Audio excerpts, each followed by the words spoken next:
They told us we were going to hit you're going to hit the tank pillars. In other words, they had it all bunkered in. They had the pillboxes there and everything else. I said, oh boy, this is going to be fun on this one. So we were pushing so much, we couldn't walk fast enough with the tanks, you know. So they put the nets over the tanks, and we would climb on the tanks themselves and hold on, and they would start moving forward on the roads. Well, all of a sudden, this was my first night attack,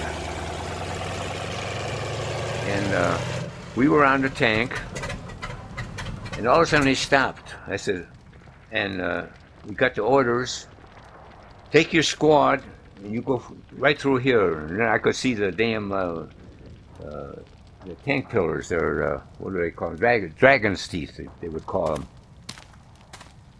So I still had my white parka on. Thank God for that again this time. And I was lead scout. I enjoyed being the lead scout. Nobody wanted that job, but I led through towards the dragon teeth there, and lo and behold, what did I see? Footprints going right through the dragon's teeth. Now, being a hunter, a deer hunter in my time there, I knew damn well how to follow a footprint. So I walked, and every step that he took, I stepped on his own boots, you know. I guess he probably went into town there. But I don't know if he had a family in town or what the hell happened. Anyhow, I just followed the footprints, and my squad, I call them my squad because I was leading them. They would just follow me all the time. And we got them through to the first pillbox. Now this was the first pillbox that we came to was a small one, just a single pillbox. So the squad leader, he says, Bill, see what you can do. Take the bazooka with you. I snuck over to the pillbox there. I could see the gun. It was just bowing there. Of course, we were to the side. So the other company was over there, and he was shooting at the other company. But you could see the barrel red hot. He was just shooting and shooting and shooting. Well, I had to get to within probably about 20 feet to closest to be effective with it. So I said, well, this is about as close as I'm going to chance it. And I took aim with this baby. I pulled the trigger, and nothing happened. Now, this bazooka, at that time, were the old type. They were run by batteries. And in other words, the batteries were dead. So here I was there with a bazooka, and I couldn't do anything with it at all. So I had to go back, and I told the squad leader what happened. He says, oh, all right, forget about the tank. The other company to our left there, they had a 20 millimeter anti-tank gun there, and they took care of the matter there. And I said to myself, thank God for that. I didn't have to go back there. And we continued. Now, we got through the woods, and it was a plowed field. I said, oh boy, we're going to be running into something here pretty soon.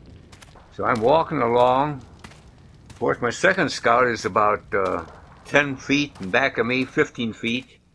I turned back, and I didn't see him anymore. I said, Jesus Christ, what happened? I went back. Here he fell into some kind of a hole that they had, the farmers, they built for a shelter or something, for storing food or something. He fell down and he broke his leg there, so his foot there, and he was out of commission. So we had to continue. I continued another 30 feet, and all of a sudden one of the flares came up. Well, all I knew was from the training that I had, don't move. As soon as you move, they can see the movement. So I'm just stuck.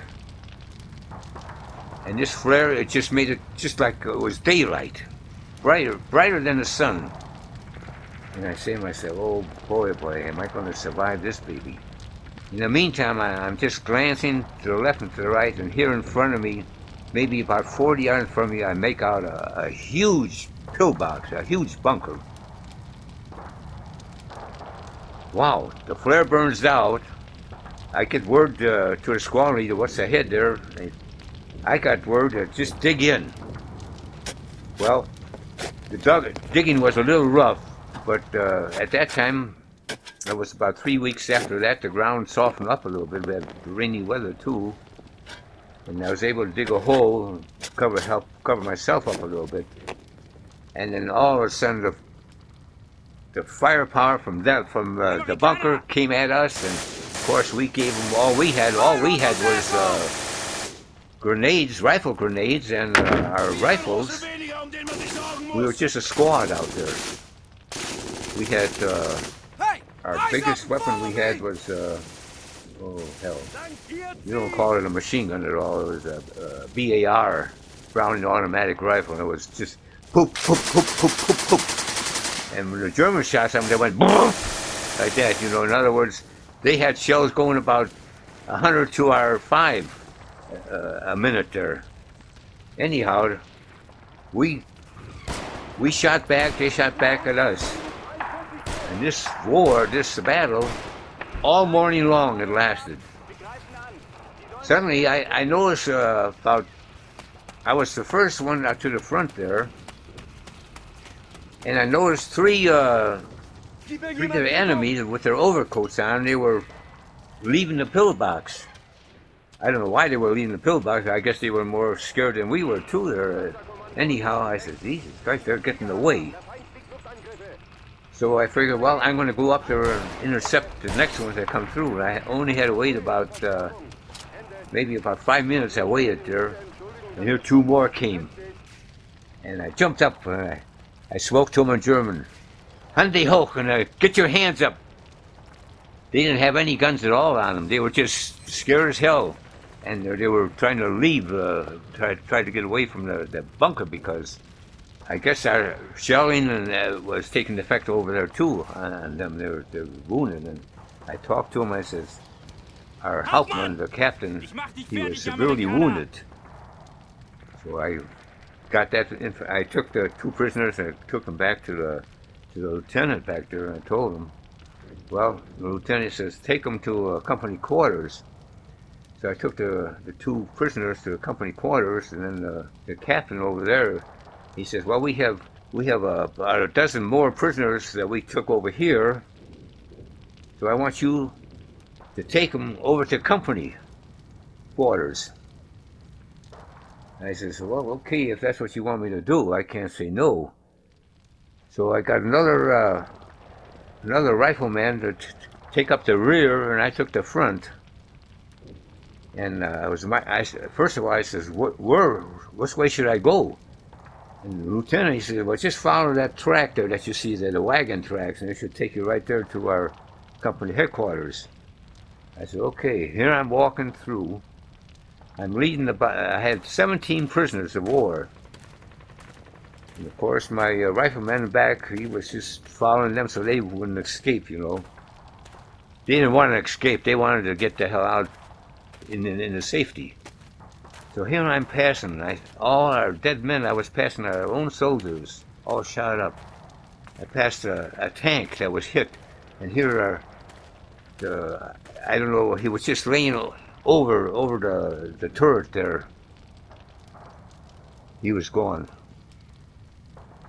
I walked maybe another 15 minutes, 10 minutes. I said to myself, am I going the right way here? I don't know. So I halted the outfit there, and I talked to my man in the rear there. I said, what do you think, John? I says, his name was John. What should we do? We might be going the wrong way. Because we were supposed to hit our company headquarters maybe in about 10 minutes' time, and here we've been walking for half an hour. So I says, what do you think? Should we head back where we came from? He says, yeah, let's get the hell out of here. I agreed with him. So we started heading back. I had the 17 men there and the 2 of us there. We finally head back to a farmhouse. I saw a farmhouse there. And the shelling was really starting to come in now. Well, you can imagine they didn't know that I had POWs there. I was leading POWs. They probably thought it was a whole bunch of nuts. They're walking in through no man's land with no sense in their head, you know. That was the enemy, and they were just laying it into us, the mortar shells. Wow, here I was. I was looking for my man in the back there. He already dug himself. He found a hole and he dug himself in the damn hole there. I said, okay. I continued into the courtyard of this farmer's here. And I'm standing in the courtyard. I said, Schnell. In other words, get the hell into safety here. I was standing out. The last three men, they were about to enter that I don't know if it was a storehouse or what it was for farmers, a machine or something. And here this shell was coming in. Well, by that time, you could tell that how close it was coming. And I said to myself, boy, this one is going to be close, I said. And boy, no sooner did I talked to myself, no sooner did I say that, this shell came down, and I would swear it missed my head maybe about 2 feet, my helmet, just on the side of me. That thing hit, it knocked me against the wall, against the brick. They had stone walls on their sheds there. It knocked me to the shed there, and there was 3 prisoners that were going into the wall. They were just cut to ribbons. Man, I don't know if I was knocked out or, but anyhow, when I came to and I saw them all cut up like that, I lost myself. And I think I must have just ran for another place to hide down, for another place to get out of the way. And I found another hole that I crept down to, and I think I must have been down there maybe about half an hour. All I did was pray. Thank you, Lord. Thank you. I was praying the Our Father, the Hail Marys. Thank you, Lord. I kept on saying to myself. Well, after a while, I snapped to myself. I got out of being what I was and the condition I was in. And I went back there, and those 3 soldiers that were still there, you would think that those other 14 men or 15 men that were in that, they would have pulled them inside, you know, to see if they could help them. No, they didn't help them at all. But from there on, I don't quite remember what happened to me there. I was kind of shocked yet. Anyhow, the next day I felt a lot better the next day. But what happened in the meantime, I have no idea. I had no recollection of what happened.